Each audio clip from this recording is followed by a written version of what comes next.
I think it means different things to you at different points in your life. We were saying that sort of our picture of love is when we wake up on a Sunday morning in bed with the three children all climbing on us, silly little conversations about their Super Wings toys or some random story that we never quite understand about something that happened during the week. And just that sense of family and chaos is what I think of as love at the moment.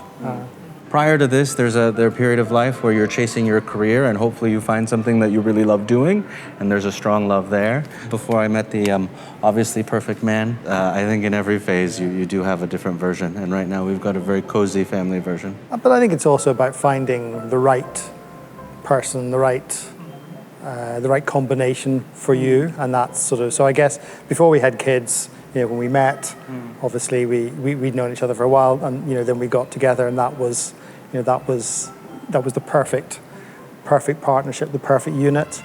And then we had kids, so maybe love is an evolving thing. It just gets better and better over time.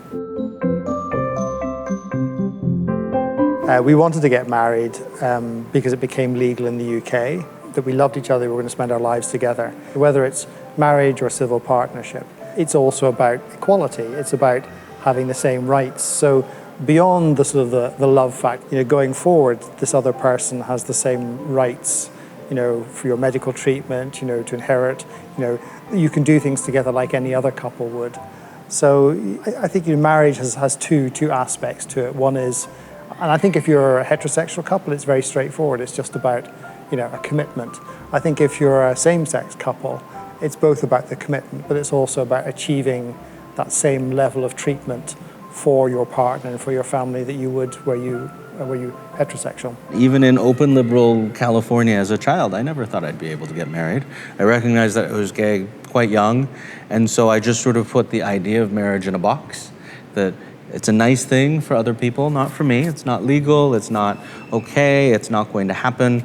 And then, through my 20s, sort of found love in other ways and found how to think about commitment and relationships outside of the scope of marriage. Not suddenly, it's years and years of progress and pushing, but the rules changed, and suddenly it was something that was possible. And it was just good timing for us when we were at a stage in our relationship. I think we've been friends for 3 years, dating for 4 or 5 years, and then marriage sort of popped up as a possibility. And it was really, really nice to put something that was previously impossible to fully possible.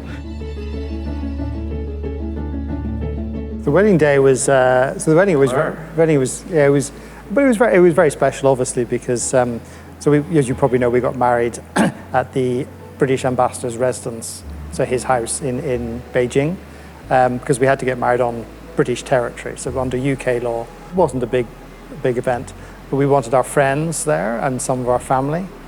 It was a bit of a DIY wedding, so it was a wedding where we actually organised a little bit of it ourselves and then just allowed everyone else to do something as their gift to us. But I guess what you're probably getting at is the strange story of the day was because it was a new thing in the UK to have same-sex marriage. The ambassador had said, Brian, would you mind if we post one picture and one comment, one tweet on our official website? Head of my communications team rings me and says, Brian, you do realise that something like 25 million people have now viewed your wedding, and it was a sort of and so it suddenly became something different, which made it, I don't think it made it extra special, but it made it different. So I think it's great to have, to shine a light on this. Where I've been talking about marriage is I don't really see it so much as being about marriage as about equality. So I think, this whole movement is really about saying everyone in society deserves to have the same respect and rights as everyone else. And this isn't about taking away rights from anyone. It's about making sure that everyone in society has exactly the same rights and opportunities and respect. So I think it's great to see the youth movement, to see younger people in society starting to say, look, there's nothing unusual about two people who love each other, getting married, having the same rights, setting up families. It's just about equality of treatment. And you can expand that to all sorts of other areas of society. So it's good. By not letting same-sex couples get married, you deny them a right, which is fair, but you also sort of marginalize them on sort of one part of society. So a lot of things that they would shoulder together as a pair, they're doing on their own. So I think you, by allowing marriage to happen, you're allowing people rights, but you're also giving them the responsibility to be a part of mainstream society, and that's, I think, good for everyone. And it means that if I get ill, Scott has a say in my treatment. You know, if you don't have the same rights as any other couple, he has no rights. And that is fundamentally unfair in a society to say that two people who share a life together, who've built a life together, should not have the same ability to make decisions for each other that you would if you happen to be straight. So, you know, and I think it's great to see this.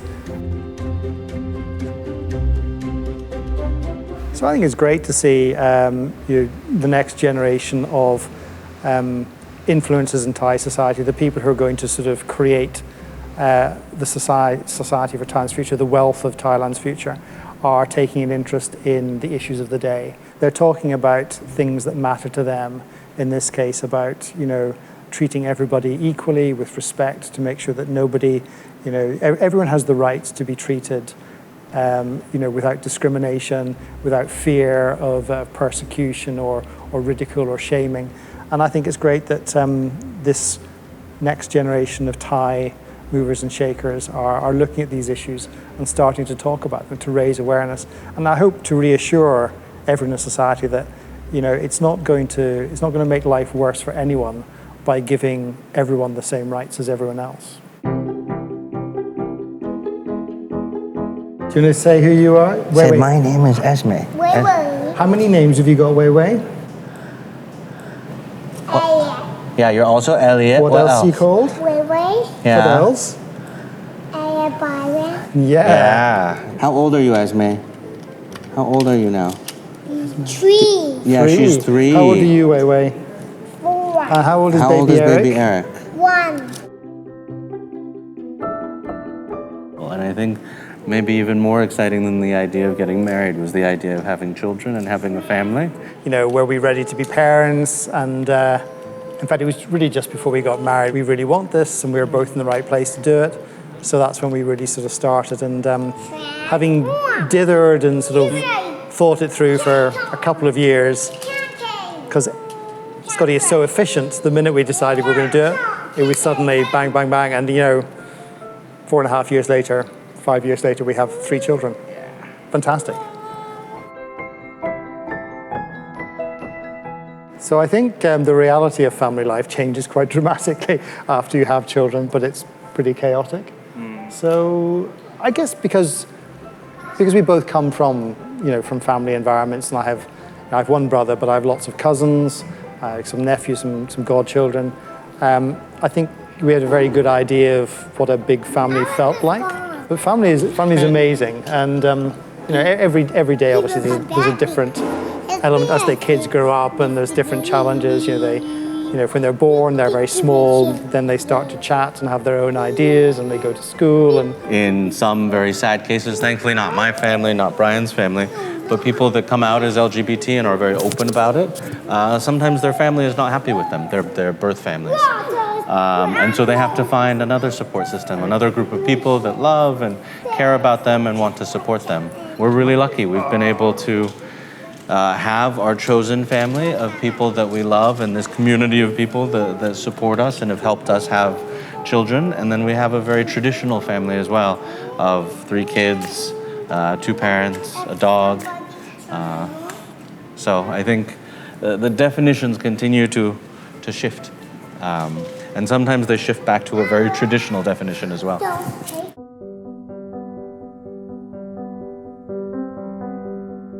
I mean, yes and no. So, yes, because as a parent, you worry about everything. But I guess the no part is that they go to such a great school, and hopefully society's changed enough. And I think it's less about, I mean, it's not that we're worried about it, it's just that you accept. You understand, I think as a same-sex couple with kids, that your children are different. They're not different, but, people will see it as different. And therefore, inevitably, in school, they're going to have to answer questions about why they have two dads and no mothers. So you prepare yourself for that, and I think prepare them for that. I'd like to think that, as they grow up, it becomes completely normal that there are different family configurations, and that, they'll be bullied for something or teased about something in school, inevitably. It'd be great if it wasn't about having two dads or whatever their sexual identities are. But I think, as parents, whether you're gay or straight, you're always preparing yourself for whatever challenges your kids may or may not face in school. So I think in Elliot's class, we're not even the only same-sex No, parent. there's another same-sex couple. There's another same-sex couple in school. There's always questions about, where's the mother? My favorite story about this was, it was a total accident, but I was on an airplane with Elliot. He was still small, and I'd already been asked by a million people on the waiting room, because he was so small, and it's not common to see a grown man with a small child. Where's the mom? Where's the mom? Where's the mom? So I was basically being asked a lot. I said, oh, it's just me. By the time I got onto the airplane, there was a lady sitting one seat over from me. First question, she looks at the baby and she's shocked, and she said, where's the mother? And by then I think I was tired. It'd been a delayed flight, so I just snapped at her, there's no mom, it's just me, there's no mom. And this woman, maybe because of the way I said it, thought that my wife had died. And she kept praying for me, and she kept apologizing, and she said, oh, you'll be just fine. Your baby is very lucky. Your wife is looking like blah, blah, like all of these things. Like she said, "Womitofo" at least 10 times on the flight. And by then I didn't have the heart to tell her that's not what I meant. I think the nice thing about sort of being gay dads is that you get an awful lot more credit for looking after a child than you would if you're a mother or a woman. So we had a lot of sympathy in public, So you with your three children, it's like, oh my goodness, you're a man, you're coping all on your own,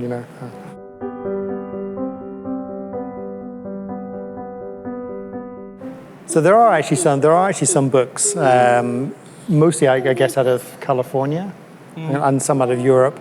So there's books for kids about having two daddies or two mummies. There's a couple of sort of books about, gay fairy tales. Okay. So we'd like to see more. So if there's any aspiring, artists and authors out there who want to write more stories about different family configurations, that would be great. And I think it's happening all around the world in different places. So I think the other thing to remember is that, no single country has sort of got to the, nirvana of sort of absolute equality and sort of no homophobia. Even the UK, which is pretty far advanced, we still have issues to work through, particularly around transgender. The fact that we're sort of gay couple is the only really thing that distinguishes us from a straight couple with three kids. We don't have any more. We have exactly the same challenges, exactly the same sort of worries, exactly the same concerns. How you balance your life, how you look after the kids, how you make sure that you're doing the best you can for them. I mean, I think one of the easiest and the hardest things that as an LGBT person that you can do is to come out and make it normal for the people around you to know somebody that's gay or trans or bi or lesbian. So having the willingness and the courage to come out is a huge step. And so if you are LGBT, hardest thing to do maybe, or this one scary thing to do, hopefully less scary now, is to come out and show everyone that you're just as normal and just as boring and just as interesting and just as worthy of love and loving as everyone else. And if you're not LGBT, make it as easy for those that are near you to come out so they're not scared, so that they're not frightened, so that they feel like they wouldn't be ostracized or rejected.